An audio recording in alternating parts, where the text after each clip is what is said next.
Uma boa tarde a todos. Sejam muito bem-vindos a mais um episódio do APRAESP Podcast Ler Informa, seu espaço de escuta e informação sobre saúde, inclusão e qualidade de vida. Hoje o papo é sério e necessário e cheio de conhecimento. Vamos falar sobre avaliação neuropsicológica no transtorno do espectro autista, o TEA. E aqui do meu lado, Lair Moura. Boa tarde, Lair. Isso aí. Boa tarde a todos. Boa tarde ao nosso Zé Darapuca, que está aí nos auxiliando hoje. Ficamos felizes com isso. E hoje nós vamos falar sobre avaliação.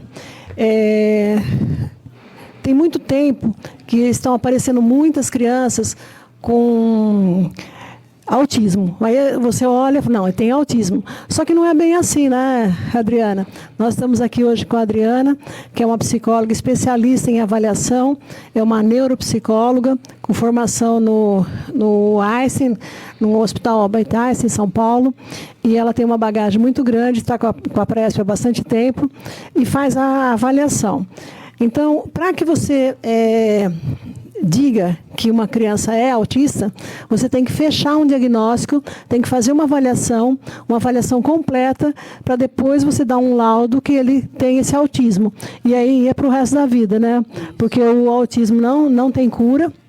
O autismo você convive com ele a vida inteira. E o laudo que você adquire, né, na avaliação, ele é válido, porque antigamente falavam, não, tem que reavaliar de tanto em tantos tempos, mas não, agora até por lei, né, Adriana? É lei, você faz um laudo, o diagnóstico de autismo, e você leva esse laudo para o resto da vida. Então, hoje aqui é um papo bastante sério. Nós sabemos que tem muita gente interessada, está nos ouvindo, depois vai nos assistir no YouTube, e com o que a Adriana vai passar. E aí nós vamos fazer uma conversa, uma conversa, e vamos passando informações, que aqui é assim, a Laíra informa, realmente eu gosto de informar a população de tudo que a gente faz lá na APRAESP, que é de interesse da população. Vamos lá, então. Primeiramente, Adriana, pode se apresentar para os nossos ouvintes? Olá, boa tarde. Eu sou a Adriana, psicóloga da APRAESP. Eu sou formada em terapia cognitivo-comportamental e especializada em neuropsicologia. Eu atuo nessa área na APRAESP já há 2 anos. E estamos aí na batalha para cada vez mais avaliar com qualidade e trazer melhoria para o estilo de vida das nossas crianças. Neuropsicologia, né? A gente pensa, neuropsicologia e psicologia tem diferença, não tem? Tem, porque a neuropsicologia ela é uma área dentro da psicologia, né? A neuropsicologia, ela trabalha o cérebro. Qual é a função do cérebro em determinado comportamento de uma pessoa? Por exemplo, essa pessoa ela se comporta assim devido a alterações cerebrais. E aí a neuropsicologia ela visa trabalhar isso. Quais são as áreas danificadas que causam tal comportamento, tais emoções, né? Então a neuropsicologia ela faz essa conexão entre dificuldades e são na verdade questões a pessoa já nasceu deformidades cerebrais, né? E que fazem com que a pessoa ela se comporte de determinada maneira, né? Os transtornos do neurodesenvolvimento, por exemplo, eles são transtornos porque eles são derivados de modificações cerebrais desde o nascimento. A pessoa não tem um transtorno do neurodesenvolvimento, ela não adquire, ela nasce com ele, né? Então a gente avalia isso, esse tipo de deformidade. E vamos falar também, Adriana, na sequência, assim, porque antigamente você tinha essa avaliação, esse laudo, numa idade um pouquinho mais tardia, né? Sim. Agora, quanto mais cedo você diagnosticar, mais cedo você der o atendimento, mais a criança vai se recuperar, né, e vai ter um desenvolvimento, né, melhor. Isso. Então, a APRAESP, ela prima por isso, ela quer cada dia mais diagnosticar o bebê, né, precocemente, na mais tenra idade, para poder ajudar essa família e ajudar também, né, essa criança, para ela se entender melhor, né, também. Isso, na verdade, o nosso trabalho com os bebês, Nós sabemos que na questão de avaliação de testes, não é possível com o bebê, né? A partir aproximadamente ali de 2 anos e meio, onde nós conseguimos aplicar testes neuropsicológicos nessa criança, porém, nós temos nós fazemos a observação dos comportamentos desde recém-nascido. Né? Por exemplo, o bebê, ele é inerente do ser humano que ele tenha os reflexos primitivos. Né? Os reflexos primitivos por exemplo, o mais conhecido é o reflexo de Moro, que é aquele que a criancinha ela tá deitada na cama e ela, de repente, ela leva um susto sozinha, abre os bracinhos e começa a chorar sem explicação. Tem o reflexo de sucção, que é quando a gente encosta a mãozinha na boca do bebê. Ele ainda de olhinho fechado, ele vai sugar porque ele acredita que ali já tem algum alimento para ele, ou o seio da mãe. O reflexo da marcha, que é você colocar o bebezinho de pé e ele já vai simular como se eles fazem isso com meses, né? Ao nascer, na verdade. E quando a criança, ainda lá com 1 mês, 2 meses, ela não apresenta esses reflexos primitivos, para nós já é um indicativo de um atraso no neurodesenvolvimento, no desenvolvimento motor dessa criança, né? Então, a gente já começa a acompanhar essa criança desde aí. Por quê? Porque os reflexos primitivos, nós temos que avaliar tanto se a criança não apresenta os reflexos ou se eles demoram também para serem extintos, né? Porque também tem o prazo, aproximadamente, digamos que lá para os 9 meses, já não é para a criança ter mais nenhum tipo desses comportamentos primitivos, já é para terem cedidos, porque a criança aí entra numa fase de aprendizado de novos comportamentos, né? Então, esse primeiro diagnóstico, que não é com testes, mas é com orientação, né, Adriana? Por exemplo, as mãezinhas, principalmente as de primeira viagem, né, as mães de primeiro filho, elas têm que ficar atentas. Então, queria que você fizesse assim, uma orientação para as mães, o que elas têm que observar no bebê, né, para dizer que o desenvolvimento neuropsicomotor dele está dentro do esperado. Sim. O bebê, logo que ele... Acredito que esse é um dos sinais que as mães vão conseguir prestar mais atenção. É comum, quando o bebê está sendo amamentado, que ele faça contato visual com a mãe. Né? A mãe, ao passar a mão na cabecinha do bebê, enquanto ele está sendo amamentado, o bebê faz aquele contato visual com ela. Uma criança que pode apresentar algum tipo de atraso no desenvolvimento, ela não vai olhar para o olho da mãe, né? Ou ela fixa o olhar em um brinco que está brilhando aqui, ou ela fixa o olhar, né, no meio da testa da mãe, mas ela não fixa o olhar, ela não faz esse contato olho a olho, né? Uma outra dificuldade das crianças que demonstram atraso no desenvolvimento é que elas ficam muito apáticas no berço, né? Então, por exemplo, a criancinha foi colocada lá no berço, ela ficou quieta por muito tempo. Tem crianças que ficam de 30 a 40 minutos apáticas, sem se movimentar, olhando para o teto, olhando para nada. Isso também não é um comportamento comum de um recém-nascido ou de um bebê já um pouquinho maior, 2, 3 meses. Colocou no berço, está muito quietinho, não é comum. O choro frequente, sem causa evidente, também não é comum, né? Então, se o seu filho chora muito, se você já foi ao médico, ele já é medicado para cólica, ele já é medicado para qualquer outro tipo de dor que possa aparecer no recém-nascido, e ainda assim ele tem um choro frequente, você não encontra a causa, também pode-se desconfiar de que algo neurologicamente não está acontecendo da forma adequada, né? Esses são os primeiros sinais. E também tem a questão da face, né? Crianças com atraso no neurodesenvolvimento, principalmente os autistas, eles não têm muita expressão facial, né? Então, é aquele bebê que ele não vai rir muito.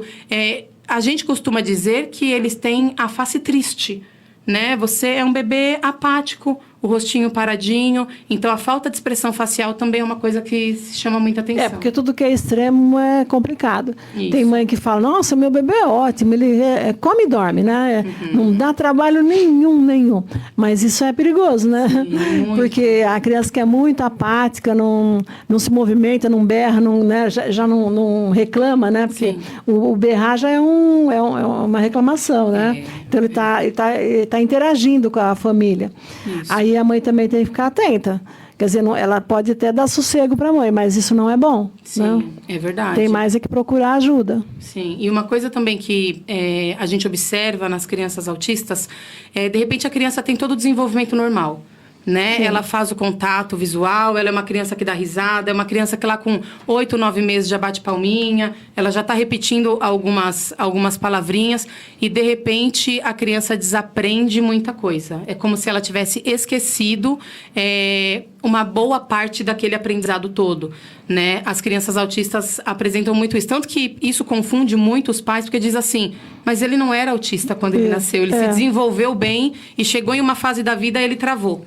Ele parou de falar, ele parou de comer as coisas que ele gostava. Na verdade, algumas pessoas chamam isso de autismo regressivo, mas está em estudo ainda isso, mas a gente sabe que possivelmente a causa é a poda neural, né? A criança, todos nós passamos pela poda neural em algumas fases da vida, né? E quando nós somos crianças, ali por volta dos 1 ano, 1 ano e meio, é a nossa primeira poda neural, qual é a função da poda neural num cérebro saudável? A criança, ela recebe muitas informações enquanto ela está se desenvolvendo. É uma bomba de informações e o cérebro dela trabalha para captar o máximo de coisas possíveis para que ela consiga se desenvolver bem. Porém, de tudo isso que ela recebe, muita coisa ela não vai usar. Né? Muita coisa é como se fosse lixo, né? E a criança guarda ali no reservatório dela e a poda neural é isso. O cérebro faz uma limpeza daquilo que me serve, das habilidades que eu vou utilizar durante a minha vida e daquilo que não me serve e que eu posso eliminar. E na poda neural acontece que, para as crianças autistas, elas eliminam, às vezes, a aprendizagem da fala,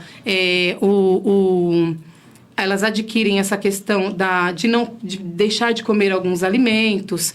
Muitas voltam com alguns comportamentos muito primitivos, né, por conta da poda. Então, tá aí a explicação de por que o meu filho não nasceu autista e hoje ele é. Na verdade, não, ele nasceu autista, né? E aí, de repente, no andar do desenvolvimento, ficou mais evidente isso. Tá certo. Então, é óbvio que é tão importante a neuropsicologia, né, no TEA. Eu queria que você explicasse um pouco como é que é o seu trabalho, quais profissionais são envolvidos nessa avaliação. Então, vamos lá. O bebezinho, quando chega, nem sempre chega bebê, né, Laerte? Sim. Também chega maior, então vamos à criança. A família procura tardiamente, né? Isso que a gente tá aproveitando o rádio, aproveitando os espaços que a mídia tem nos dado, para dizer que qualquer sinal, né, de dúvida, Sim. a mãe tem que procurar ajuda, porque quanto mais cedo a intervenção, melhor, a criança vai melhorar, né? Sim, isso mesmo.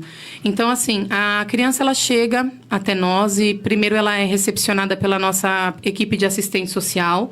A assistência social vai fazer um levantamento da vida dessa criança, da vida social, porque a gente sabe que isso também é muito importante para o desenvolvimento, né? Uma criança que tem condições financeiras, ela se desenvolve de uma forma muito melhor do que uma criança que já não tem todas essas possibilidades, né? Então, a nossa assistente social faz essa busca na vida dessa criança. Depois que essa criança passa por isso, ela vai para uma avaliação. Por exemplo, se ela apresenta atrasos na linguagem, ela vai para avaliação com a fono. Se ela apresenta atrasos motores, ela vai para avaliação com a nossa equipe de fisioterapia. E depois ela vai para a nossa psicopedagoga, que faz uma avaliação a depender da idade da criança. Se já é uma criança que está no nível escolar, ela vai fazer uma avaliação quanto aos atrasos de aprendizagem da criança, se está tudo bem ou não.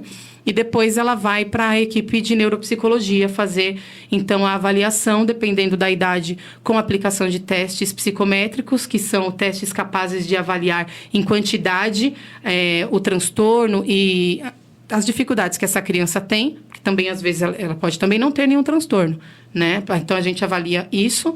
E também, quando ela não tem idade, é mais essa avaliação qualitativa, observacional, até que ela alcance uma certa idade para que a gente faça uma avaliação completa. Então, já foi falado o que é a avaliação psicológica, né? Neuropsicológica. Também só uma coisa. Pode falar. A criança com autismo, às vezes a família vem com queixa de que a criança não ouve. Né? Então, na Praesp, nós já tivemos aqui, nós já trouxemos uma fono aqui, e aí foi falado aqui na rádio que nós temos os aparelhos, né? Aparelhos que não precisam da resposta do bebê. Sim. Então, a gente consegue avaliar, né, se ele tem um déficit na acuidade auditiva através desse aparelho. Então, isso é muito interessante, porque na Praesp você faz uma avaliação completa. Se tiver alguma dúvida, né, se a criança é ou não, né, tem ou não perda auditiva, né, ou o autismo já direto, aí nós fazemos o uso desse aparelho lá. Até porque, às vezes, tem crianças que não aprendem, né, que tem dificuldade na escola e os pais acham que ela tem uma dificuldade, acham que é autista ou que ela é um TDAH, e às vezes a criança tem um transtorno do processamento auditivo, né, onde também na Praesp a gente faz também essa avaliação, né, a nossa equipe também é capacitada para fazer esse tipo de avaliação. Então, assim, a neuropsicologia, o diagnóstico diferencial é muito importante, porque muitas coisas se parecem. Né? Então, é um trabalho em conjunto, porque a gente não pode liberar uma criança e dizer assim, eu acho que ela tem isso. Né? Não, a gente não pode. Na verdade, o que pode acontecer é, às vezes, a criança é tão pequenininha e ainda não dá para fechar o quadro de autismo nela e a gente deixa ela para ser reavaliada. A gente não fecha o diagnóstico, lembrando também que tem a nossa médica, que é o último passo de todo esse processo, né, Lair? Que é passar com a nossa neuro infantil, onde aí sim a gente bate o martelo e fecha o diagnóstico dessa criança em conjunto, mas às vezes não dá para fechar porque a criança é muito pequena, então a gente deixa para reavaliar ela em 1 ano, né? Mas a gente nunca deixa em cima do muro, ou é isso ou é aquilo. Não, nós temos uma equipe qualificada para dizer, né? É isso ou é aquilo, ou, neste momento, a criança ainda não possui comportamentos em quantidade suficiente para que a gente feche um quadro de autismo. Vamos esperar mais 1 ano. Então tem que dar essa espera, né? Sim. Já que você tocou nesse assunto, eu queria saber se tem uma idade ideal para ter esse tipo de característica para fechar esse quadro. Tem? Olha, isso tem acontecido muito mais cedo hoje em dia, né? Antigamente se fechava autismo nas crianças lá para 4, 5 anos de idade. Hoje a gente sabe que os bebês já apresentam muitas características de autismo, como, por exemplo, essa dificuldade de olhar, de fazer o contato visual. Depois que eles crescem mais um pouquinho, eles começam a apresentar as estereotipias, as dificuldades com o som, dificuldade com a luminosidade. Então, hoje, é possível a gente fechar um quadro de autismo por volta de 1 ano e meio a 2 anos. Né? A gente fecha assim com exatidão. É isso. Antes disso, ainda ele não vai apresentar características suficientes, porém, se ele apresenta, a gente deixa mesmo assim ele crescer um pouquinho mais para que a gente possa bater o martelo, porque é uma coisa muito séria. Sim. Como a Lair disse no começo, um laudo ninguém tira. Né? Então, a gente procura fazer isso com muita certeza do que está fazendo, né? Para a gente, de repente, não colocar não laudar, que é dar um laudo para uma pessoa e, de repente, a pessoa cresce e desenvolve tudo bem. A gente não faz isso de forma nenhuma. Então, a gente tem todo esse trabalho de garantir que a coisa seja bem feita. Os cuidados, né? Tem instrumentos? Quais instrumentos e testes são utilizados para essas avaliações? Quando a criança é muito pequena, como eu disse, a gente tem, na verdade, a gente faz questionários referentes aos comportamentos do autismo quando ela é criança, muito, muito pequenininha, bebê ainda, são questionários que os pais respondem, e nós fazemos a avaliação observacional. Observamos os comportamentos e comparamos ela dentro de uma escala do desenvolvimento. Essa criança, como é que ela está dentro da escala? Ela está abaixo? Ela está ali no nível das outras crianças para a idade dela? Ou não? Né? E aí a gente consegue fechar quando a criança ainda não tem idade para testes. Testes que captam o autismo, a gente vai ter ali por volta de 2 anos e meio. Na verdade, são testes capazes de quantificar a inteligência, o QI da criança, né? Onde aí a gente verifica se a criança está abaixo da média, na média, ou assim, um pouquinho abaixo da média, ou se de repente ela tem uma inteligência acima da média, que também é uma característica dos autistas de bom rendimento. A gente também identifica se ele tem deficiência intelectual, que a gente sabe que principalmente no autista nível 3, geralmente não é lei, né? Mas geralmente vem, é um combo, né? E aí a deficiência intelectual vem junto também. Depois disso, depois que nós rastreamos através dos testes cognitivos, onde a gente avalia velocidade de processamento, as funções, todas as funções cognitivas da criança, a gente verifica através desse teste de inteligência, que a partir dos 2 anos e meio a gente já consegue avaliar. E depois disso a gente também tem essas questões, as perguntas com os pais, onde a gente também, ainda assim, a gente faz esse levantamento através da escala do desenvolvimento infantil, até quando já é maior, a gente consegue fazer isso. E os adultos também, a gente também avalia adultos, onde a gente também tem os testes onde a gente quantifica as habilidades cognitivas dele, fecha o QI, identifica se tem também a deficiência intelectual e testes para habilidades sociais, que a gente também sabe que no autismo é uma dificuldade muito grande, né? Então, são essas baterias de testes que a gente costuma fazer. O acervo da Apraesp é muito completo em relação a isso. Quanto mais velho, se podemos dizer, em termos de idade, quanto maior a idade, é mais fácil de identificar ou não? Não é uma regra? Na verdade, não é regra, né? Porque a gente tem autistas adultos que camuflam muito bem os comportamentos autísticos, né? Geralmente são pessoas que... Os nível 1, né? Principalmente. Hoje tem muito profissional que ouve na TV, assiste na TV, assim, profissionais como a Adriana, ou médicos falando... Aí ele fala, nossa, eu sou assim. Mas ele nunca contou para ninguém, né? Pois é. Então, eles fizeram faculdade, então tem trabalho, mas foram administrando a dificuldade dele, né? Tem muita gente assim, né? Muita. E também, estou vendo você falar da criança que tem inteligência superior, né? Aí, é aquela história. Infelizmente, né? Tanto a escola pública como a escola particular, né, a maioria não tem essa formação, né, esse material que precisaria para trabalhar com a criança também de alto nível. Porque é bastante complicado, porque o pessoal, nossa, ele é muito inteligente. Então, o fato de ele ser muito inteligente é mais difícil você trabalhar. É muito. Então, a escola tem que estar preparada, sim. Não é a deficiência intelectual também, né? O profissional tem que estar habilitado. Mas aquele que né, tem a inteligência superior, o gênio, né? Tem muita gente, tem muitos que são gênios, tem aqueles que têm alta habilidade, por exemplo, que desenha maravilhosamente, que escreve maravilhosamente. Então, toca piano, né? É uma coisa de doido, né? É maravilhoso. Até, assim, esse final de semana eu estava assistindo a TV Cultura, que eu acho muito bom, o programa da TV Cultura. Estava lá o maestro, né? Que é uma graça, o João, né? Sim. Ele tinha um menino de 6 anos que ele deixou, né, dirigir a orquestra para ele. Um menino, é um autista, né? De 6 anos. É incrível. Então, são habilidades, né? Que isso não quer dizer que ele vai ser um gênio na escola, na matéria acadêmica, né? Ele é um gênio na música, mas né, ninguém sabe como é que vai ser, né, a parte acadêmica. Então, é difícil tratar assim, sabe? Falar, não, meu filho, ele tem autismo, mas ele é um gênio. Sim. É complicado, viu, mãe? Também, né? Até porque se ele tem um QI considerado alto, mas ele não vai ser bom em tudo. Sim. Né? Ele sofre muito, principalmente nas relações sociais, porque são crianças vistas como diferentes, são crianças que têm gostos diferentes para as outras crianças da idade dele. São crianças que... Seletividade alimentar, né? Que também tem a seletividade alimentar. Eles têm dificuldades motoras muito grandes. Então, são aquelas crianças que, por exemplo, eles geralmente não conseguem jogar futebol com os amigos porque eles não entendem a sequência do jogo, né? Ele só vai para lá e vai para cá. A bola tá lá. Meus amigos estão todos correndo para lá. Então, eu vou correr para lá. Depois, ele corre para cá. E ele é um gênio em outras habilidades. Né? Então, uma criança que tem altas habilidades, ele não é um gênio em tudo. Em algum lugar da vida dele, ele sofre.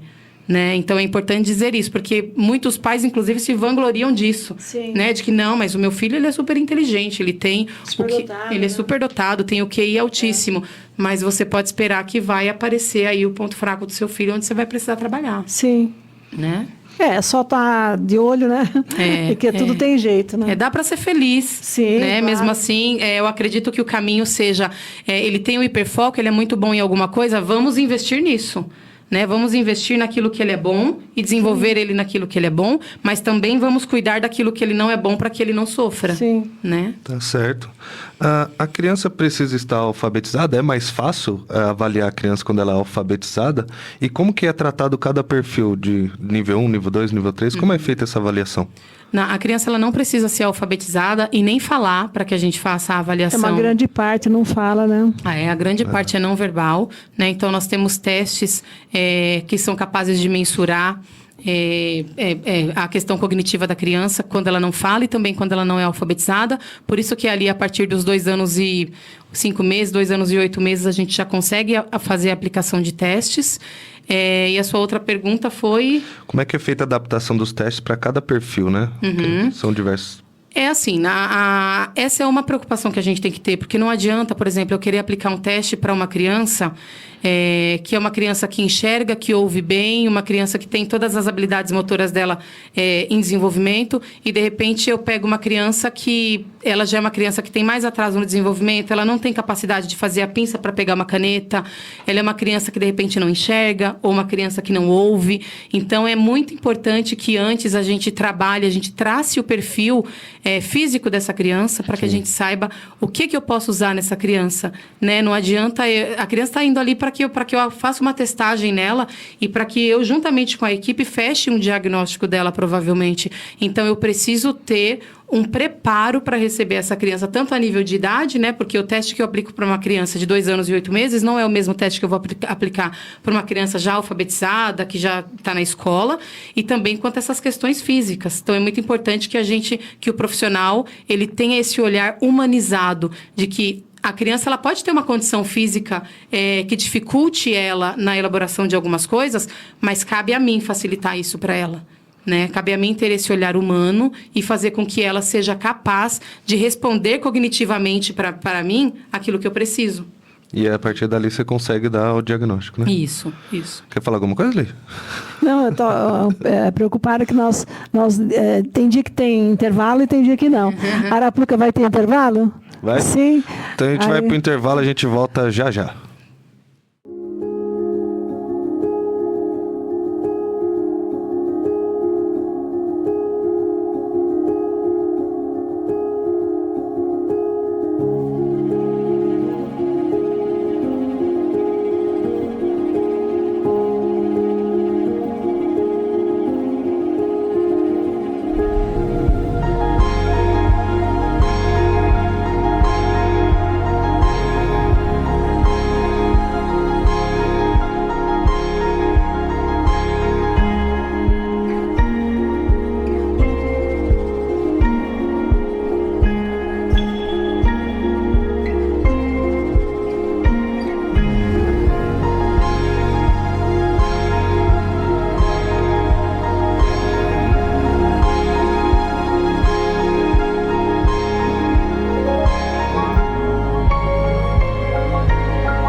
Voltamos do intervalo, novamente aqui com a Adriana Bontempo, neuropsicóloga da APRAESP. A gente está falando sobre a avaliação do TEA. Não é mesmo, Adriana? E falamos sobre autismo, né? Isso. Então, a Pérola da Serra tem rádio, tem a APRAESP, né? É uma cidade privilegiada, viu, Zé da Arapuca?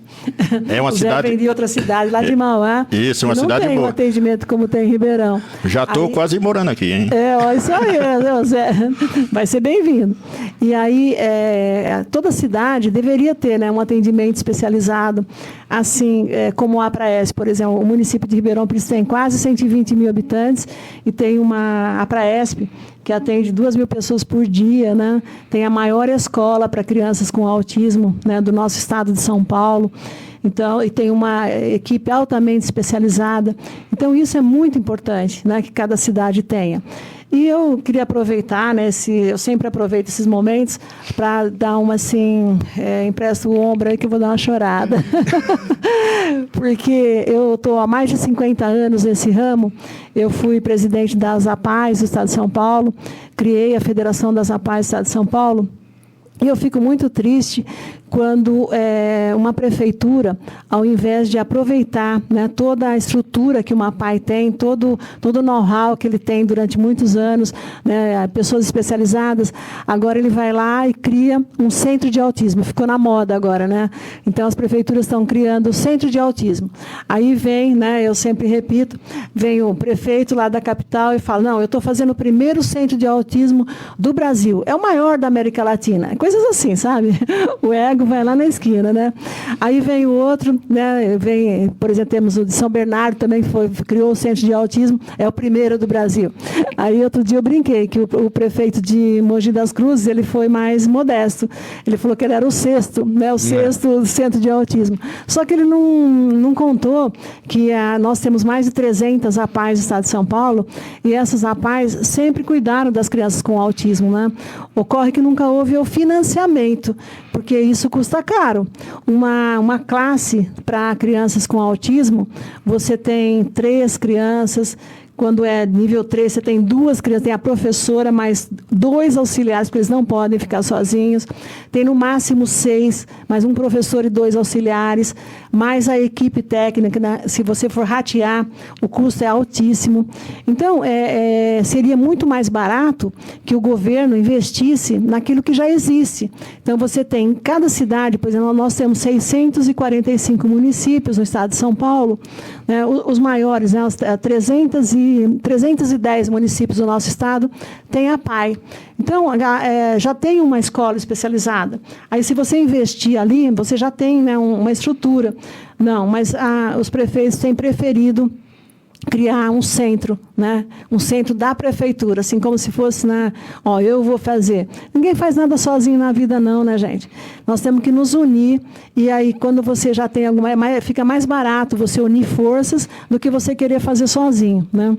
Então, e também a criança cresce, então você tem que ter um centro que contemple de 0 a 80 anos, né?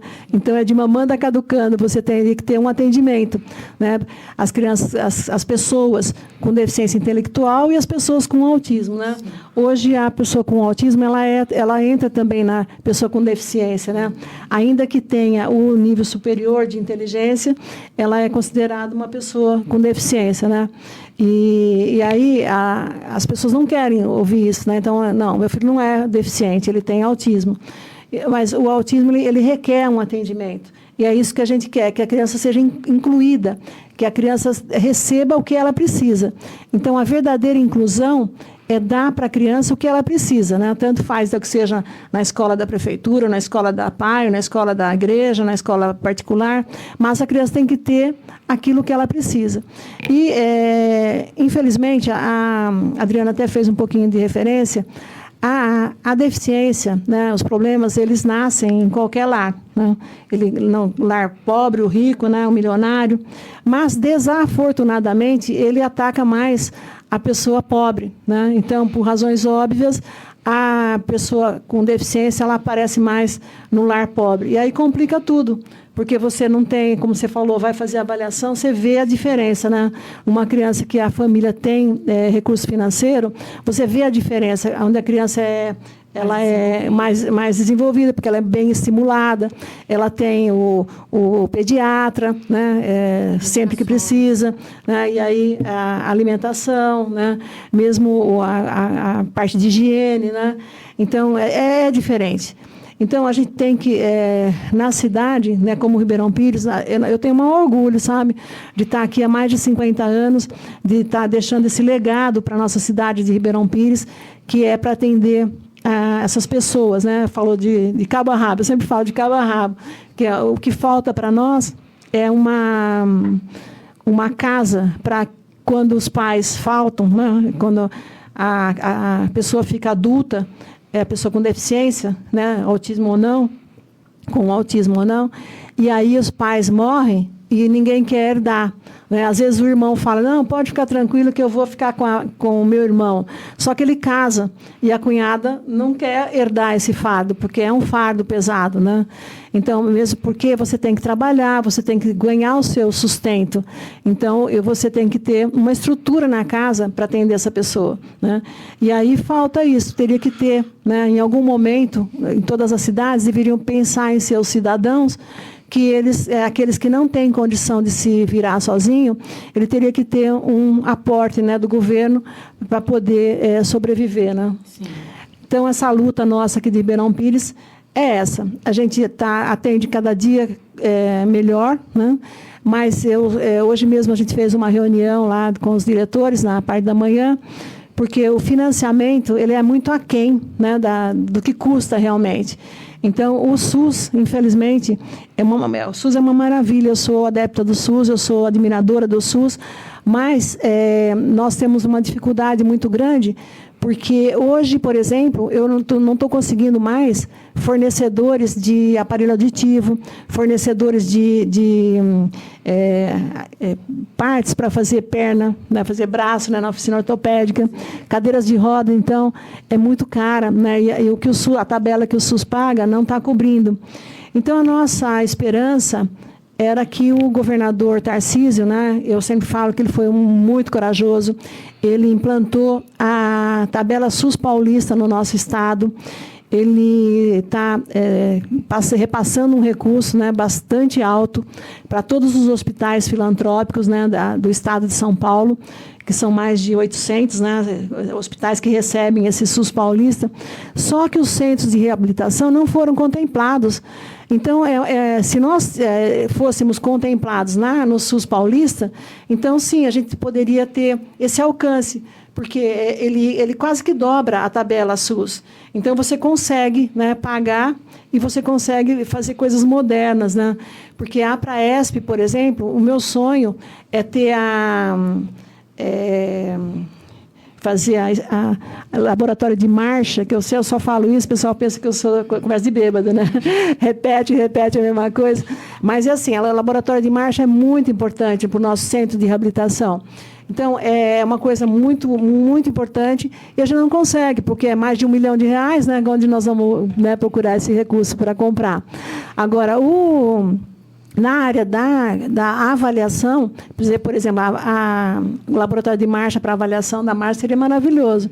Agora, nos testes para as crianças, o setor de psicologia, de pedagogia, nós fazemos das tripas ao coração e adquirimos todos os testes necessários, né, para o setor, para fazer essa avaliação.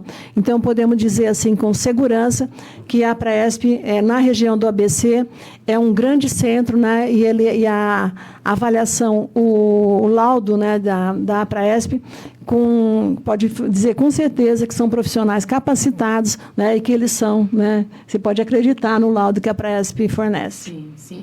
E só para fazer uma linkagem, né, da avaliação neuropsicológica e o trabalho da Praesp juntamente a tudo isso, essas crianças elas são avaliadas e, na grande maioria das vezes, são crianças inseridas na nossa escola especializada, sim, né, Laír? Com vaga, né, garantida. Isso, então elas vão para a escola especializada para os cuidados de uma criança autista, com ambiente todo adequado para ela, né, onde ela ali vai receber estimulação sensorial, ela vai ser, dentro das limitações dela, alfabetizada, né, e ali a gente trabalha também para reduzir o sofrimento dessa criança, né, porque elas chegam para a gente totalmente desorientadas. Sim, né? A família também, né? Também, a família. Assim, eu falo que a Mauá, viu, Zé Darapuca, agora eu vou falar da sua cidade, hein? Fala.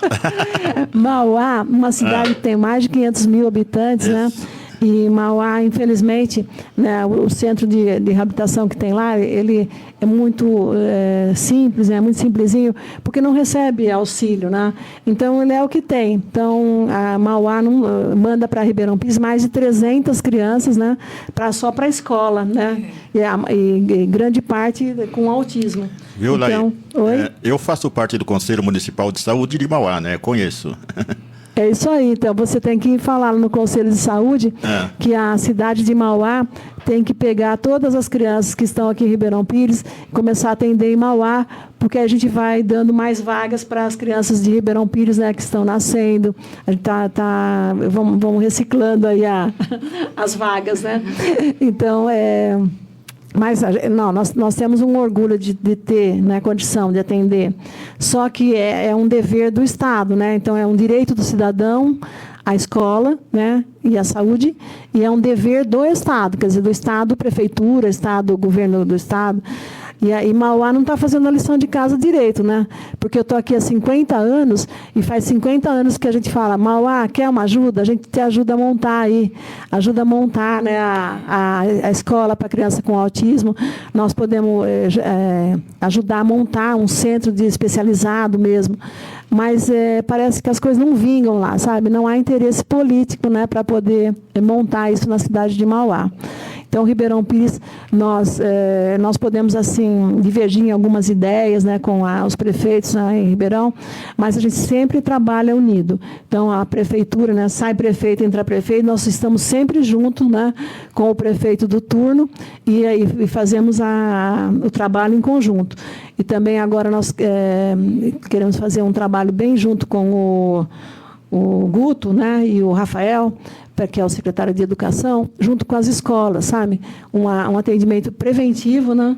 Preventivo e também pensar aqueles que têm mais necessidade para poder dar o atendimento. Sim. Então, isso já começou e nós vamos intensificar. Então, o trabalho junto com a prefeitura é primordial. Se você tem que ter isso, senão você não consegue sair, né? Sim. Porque a prefeitura depende de nós e nós dependemos da prefeitura. Então, é um trabalho conjunto, né? A gente vive assim, numa uma parceria bem estreita. É isso. Só para terminar e concluir, né? Vou deixar uma reflexão para você que está nos ouvindo e também assistindo pelo YouTube, né? Para esse podcast Leir Informa. Não seria mais barato você já estruturar o que já tem, ao invés de você construir um novo? Fica a reflexão para cada um. Agora, quer conhecer um pouco mais sobre a Praesp? O Facebook é facebook.com/praesp, o Instagram é @praesp e o site www.apraesp.org.br. E toda quarta-feira às 19 horas, no YouTube tem um QR Code onde você pode estar fazendo sua doação com seu recurso financeiro para toda a estrutura que a Praesp traz na inclusão social, na saúde e também na educação. Vamos voltar para as perguntas, que eu tenho uma pergunta muito legal para você. Existe um acompanhamento com os pais, certo? E como é que é feito esse acompanhamento com os pais também? Logo depois que a criança ela se torna parte, se torna um aluno da Praesp depois da avaliação, ela é inserida na escola. E esses pais, eles precisam de um atendimento porque eles também chegam lá muito debilitados, né? São pais que por muito tempo procuraram por tratamento, por uma resposta, foram negligenciados em muitos lugares e a gente acolheu. E agora a gente precisa cuidar desse pai, porque não adianta cuidar do filho, porque ele vai para casa, né? Sim. E aí o pai e uma mãe doente, eles são capazes a criança regride tudo aquilo que ela aprendeu. Então a Praesp, ela tem o acompanhamento desses pais que acontecem lá nas nossas unidades, é uma roda de conversa, poucos pais aderem, né? Poucas famílias aderem a isso, mas eles também têm que trabalhar, né? Também. Tem que ganhar o sustento para poder manter a casa. Porque além daquele filho com autismo, né, muitos, né, a maioria, quase que a totalidade, tem outros filhos. Isso. Então precisa trabalhar para manter o lar. Né? Isso. Então nós fazemos uma roda de conversa, conversamos sobre saúde emocional, sobre os cuidados consigo mesmo, e ali a gente desenvolve estratégias para que eles saibam lidar com as dificuldades que eles enfrentam no dia a dia. Uma pergunta sobre o laudo, você falou sobre o diagnóstico, como é que é feito, tudo, né? Depois do laudo, quando a pessoa ela já tem um laudo do autismo, o que pode ajudar na inclusão escolar dela, no caso? Olha, a criança com autismo, quando ela é uma criança nível 2, nível 3, ela é recebida ali pela Praesp, nós trabalhamos o desenvolvimento dela ali para desenvolver as potencialidades dessa criança. Uma criança geralmente classificada como nível 1, entende-se que ela é uma criança que ela precisa de pouco apoio para a realização das atividades, porém, se for ensinada, ela é capaz de fazer sozinha. Essa criança é inserida na escola comum, né? E esse laudo ele serve para que ela tenha geralmente, mas a gente sabe que isso também não é cumprido em todos os lugares. Essa criança ela tem direito a um professor acompanhante que auxilia ela na sala de aula para as dificuldades dela. Ela tem direito a efetuar as tarefas e as provas em ambientes mais silenciosos, se é uma criança que tem dificuldades auditivas. Às vezes são crianças que também têm o TDAH junto, né? E a gente sabe que elas têm uma dificuldade de interpretação de texto muito grande, então elas também têm o direito de provas com as questões mais facilitadas para que elas consigam ler e responder, entender com mais facilidade aquilo que ela está lendo. Esses são os dos quesitos que levar um laudo para uma escola hoje, uma escola comum, facilitaria na vida de uma criança. Tá certo. Como resultado da avaliação contribui para o plano terapêutico e os exemplos de avanço após avaliação e intervenção correta? Olha, através da avaliação neuropsicológica, a gente consegue chegar nas fraquezas dessa criança. A gente chama de fraquezas, que é o quê? Os pontos a serem desenvolvidos nela. De repente, é uma criança que ela tem dificuldades de memória, é uma criança que tem dificuldades sensorial, e a gente sabe que tudo isso atrapalha no aprendizado dessa criança. Se a criança tem uma dificuldade de memória, como é que ela vai fixar um conteúdo que ela aprendeu na escola? Ela não vai fixar. Então, através de estratégias, junto com a equipe multidisciplinar, a gente cria um plano de trabalho para desenvolver, para que essa criança consiga melhorar o máximo possível a aquisição de memória dela. E ali, através de testes, através de exercícios, seja com até mesmo o físio trabalha com isso, a fono, as psicólogas trabalham com a educação cognitiva, que hoje é uma das linhas que a Praesp segue, né, para treinar o cognitivo da criança, para que todas aquelas fraquezas que apareceram na habilitação neuropsicológica sejam trabalhadas e a gente consiga reduzir essas dificuldades dessa criança. Eu posso fazer uma pergunta que não está no roteiro? Pode. Qual a principal pergunta que os pais mais fazem e a que menos fazem que deveriam fazer? As que os pais mais fazem? Sobre o autista. Que os pais mais fazem Quando meu filho vai aprender a ler e escrever, né? Quando vai chega. falar, né? Ou o meu Essa filho vai boa. falar. Eu atendi um pai há mais ou menos tem um pouco mais de um mês atrás, que depois de fazer a avaliação do filho o filho hoje é nosso aluno, e entregar a devolutiva para ele voltou na minha sala e falou assim, mas, doutora, você sabe só me dizer, ele vai falar um dia? É de partir o coração, sabe? Na hora que eu olhei para ele com aquela cara de, você consegue me responder isso? A minha resposta foi, eu não sei te dizer. Né? A gente vai trabalhar para que ele desenvolva todas as áreas que ele necessita. Sim. Se um dia ele falar, vai ser ótimo. Mas a gente tem que estar preparado também se um dia ele não falar, mas a gente vai ensinar ele a se comunicar de outras formas. Né? Então, é isso. E tem alguma pergunta que não é tão frequente, mas deveria ser? Não existe essa pergunta. Olha, eu penso que muitos pais não... Mas eu sei que é a preocupação deles, sim, porque todo pai, toda mãe, o que eles prezam é a felicidade dos filhos. Sim. Né? Isso eu não tenho dúvida de que cada pai que leva um filho ali para ser avaliado por nós, ele tem também essa preocupação, e é por isso que ele leva o filho ali, porque ele vê que o filho dele está em sofrimento, né? Mas a gente ouve muito pouco sobre qual é o meu papel, o que eu posso fazer para poder, juntamente com vocês, desenvolver as habilidades do meu filho. Às vezes você vê a criança já com 7, 8 anos e o uso frequente da chupeta, né, direto. Também. Quer dizer, 24 horas com chupeta na boca, mamadeira. Já chegou aluno, né, da Praesp com 12 anos e com mamadeira, né, tomando mamadeira. Então, assim, a mãe... Normalmente a mãe é que assume o caso, né? A maioria dos pais ele vai embora, a maioria vai embora. Mas ainda tem muito pai que assume e é maravilhoso.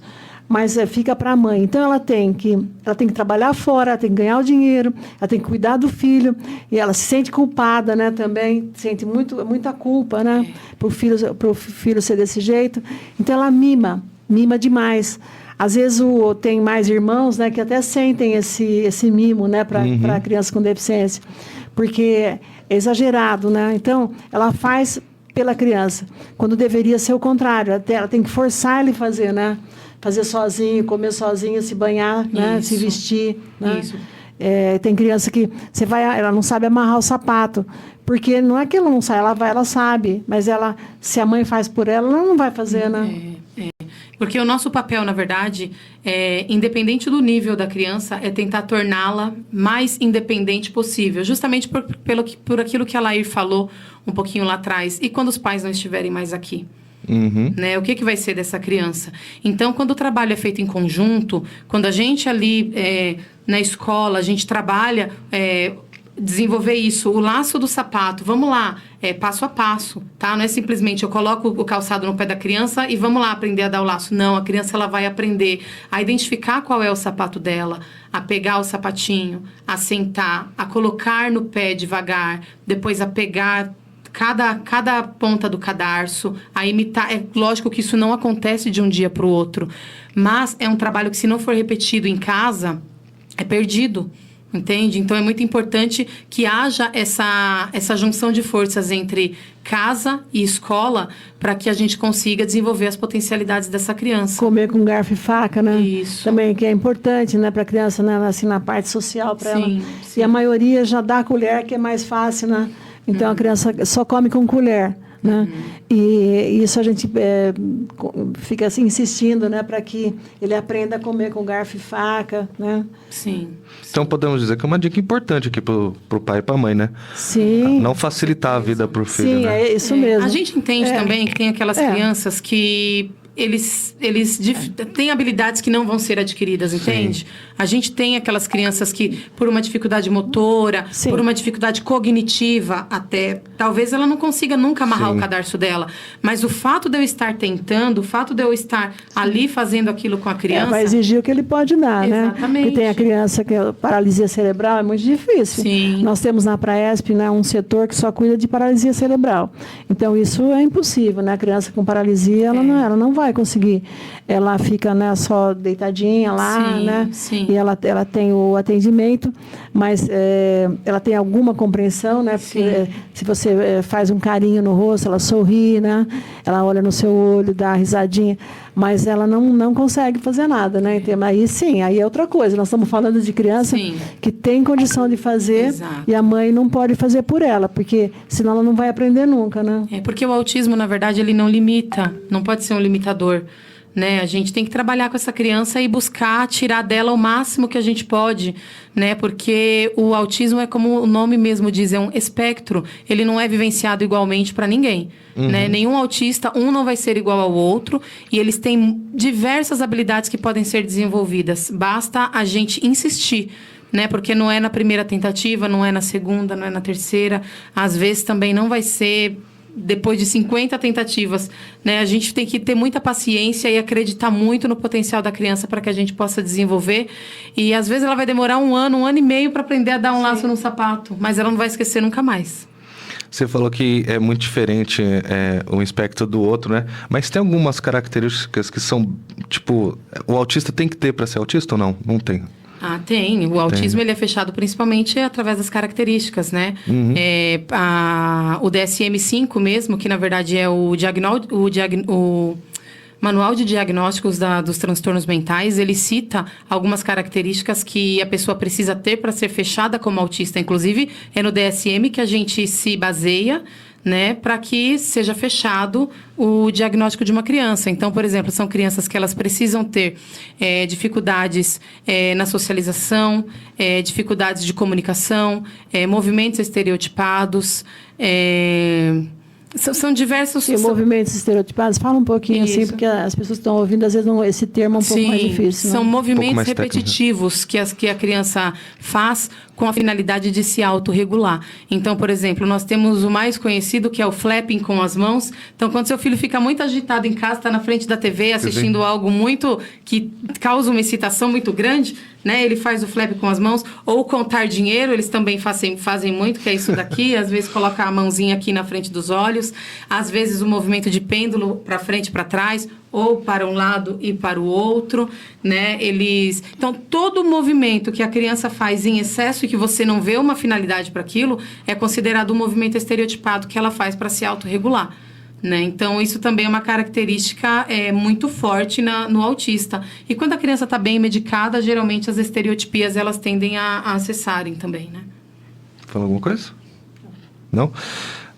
Vamos entrar aqui, então, no mitos sobre diagnóstico precoce. Vamos dizer assim, qual o principal mito que às vezes o pai ou a mãe fala, meu filho tem autismo porque eu vi isso nele. Qual o mito que chega pra você que você fala, não é bem isso, não é uma característica do autismo, é de outra coisa. Chega pra você esse tipo de coisa também? Por exemplo, os pais que acham que a criança precisa começar a falar muito cedo. Então, não, eu acredito que ele tem autismo porque ele com 8 meses ele ainda não fala. Né? Mas a criança com 8 meses, ele não tem que estar falando, né? Claro, ele vai estar lá balbuciando algumas coisinhas já, umas coisinhas ainda, mas com a intenção já de copiar alguma coisa, né? Ou, por exemplo, o meu filho, ele ainda não brinca com funcionalidade. Aí você vai ver a criança, ela tá na fase do desenvolvimento normal para a idade dela, né? Então, os pais, eles fazem muita comparação. Sim. Né? Por exemplo, o filho da minha irmã, ele já faz tal coisa com tal idade. Meu filho tem tal idade e não faz ainda. Isso é um fato mesmo, verdade. Né? Mas assim, as crianças, ela, embora tenha a sequência do desenvolvimento correto para a idade, mas na maioria das vezes, se você for ver, a criança não está atrás, ela está dentro do nível dela. Claro que pode acontecer da mãe realmente estar certa, né? Poxa, meu filho tem 1 ano e meio e ele ainda não fala nada, ou ele fala muito errado, ou ele não está aprendendo nada na escolinha, né? Aí é sim um sinal de alerta, né? Mas a gente precisa avaliar. Os pais conseguem fazer isso, peguem na internet as fases do desenvolvimento da criança e façam essa comparação, sempre entendendo que estar um pouquinho atrás ou um pouquinho à frente ainda também não é um sinal de um transtorno. Né? Cada criança tem o seu tempo e a gente precisa respeitar isso. O fato do filho do João já saber andar de bicicleta sem rodinha com 2 anos e meio, com 3 anos, não quer dizer que o meu filho precisa andar, só quer dizer que o filho dele foi estimulado muito cedo a andar de bicicleta de rodinha. Sim. Entendeu? Então a gente precisa avaliar também o meio que essa criança está inserida, né? O ambiente, né? Faz sentido. Eu acho que você já respondeu, mas vou fazer novamente. A avaliação pode ser refeita e com que frequência? Ela pode ser refeita após 1 ano, né? Porque os testes, eles são os mesmos e a gente cai naquele... Se fazer essa avaliação antes de 1 ano, a gente cai naquilo da criança poder lembrar de tudo que ela fez ali e repetir, né? E aí não vai dar pra gente um resultado fidedigno. Então, a gente acredita, isso isso quando não tem o laudo fechado, né? O diagnóstico fechado. Não, depois que Porque fechou. Antigamente, você vinha a criança encaminhada da Secretaria de Educação, da Diretoria de Ensino, falando assim, não, tem que refazer o teste. Tem que refazer o diagnóstico. A gente sempre brigou que não precisaria, né? Mas aí depois veio a lei, né? Que uma vez diagnosticado, não ninguém precisa. tira mais.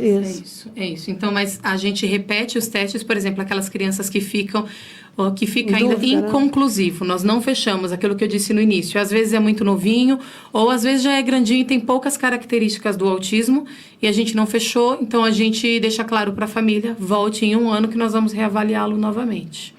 Então, pode ser refeito, desde que não seja fechado o laudo, e de 1 em 1 ano. Isso. Perfeito?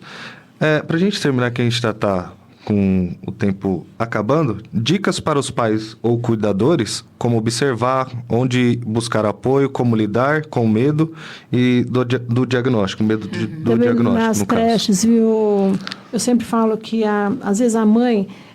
apressada, ela vai lá, dá banho, troca, leva para a creche. Na creche ele fica o dia todo. Pois é. Então, a gente pede para as cuidadoras nas creches, para as diretoras de creche, para agora ser um parceiro nosso, para começar a olhar com mais vagar, né, o desenvolvimento das crianças. Isso.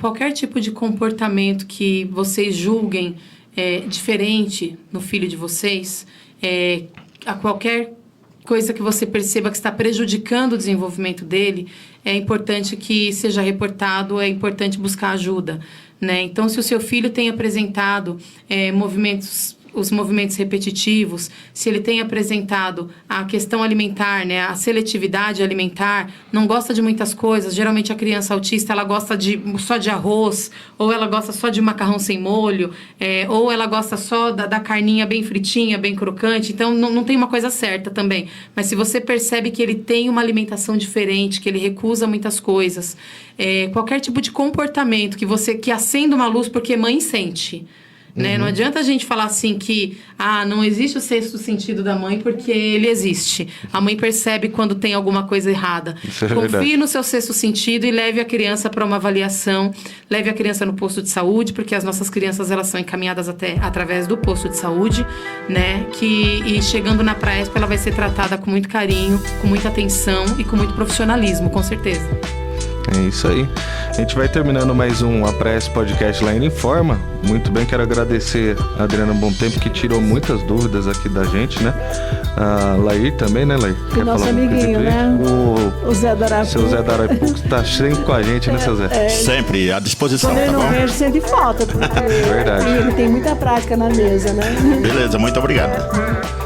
Não esquece de seguir a gente nas redes sociais, @praesp, no Instagram, no Facebook é facebook.com/praesp, o site é www.praesp.org.br. Lá você consegue ter notícias sobre tudo que acontece na Praesp, até mesmo conseguir doar lá para que a gente consiga ainda mais com as 6 unidades fazer atendimento. E também não esquece de se inscrever no Praesp Podcast Laíra Informa no YouTube. Toda quarta-feira às 19 horas tem vídeo novo lá. E também a Rádio Pérola da Serra 87,5 FM, que tá sempre aqui dando espaço pra gente fazer esse programa aqui para vocês, trazendo informação e inclusão social. Um abraço a todos, fiquem com Deus, até o próximo episódio e até mais.